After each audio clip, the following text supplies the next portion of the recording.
কিংবদন্তি চিত্রশিল্পী এস.এম. সুলতানের ৯৯তম জন্মজয়ন্তী উপলক্ষে নড়াইলে বর্ণিল আয়োজনে পর্দা উঠল সুলতান মেলার। সোমবার বিকালে মেলার উদ্বোধনী পর্বের শুরুতে ছিল শিল্পী সুলতানের সমাধিতে শ্রদ্ধা নিবেদন। মেলাকে ঘিরে এলাকায় উৎসবমুখর পরিবেশ বিরাজ করছে। মেলা নির্বিঘ্ন করতে পুলিশের তরফে পর্যাপ্ত নিরাপত্তা ব্যবস্থা নেওয়া হয়েছে।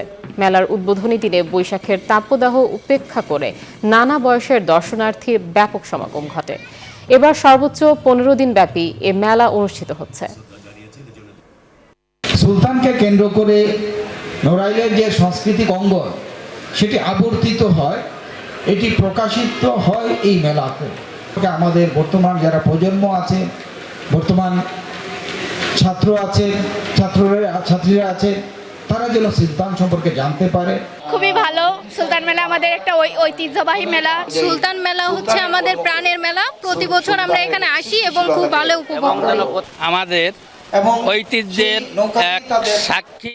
বিকাশে কম খরচে ক্যাশ আউটের লিমিট বেড়ে ৫০,০০০, প্রিয় এজেন্টও ২টা।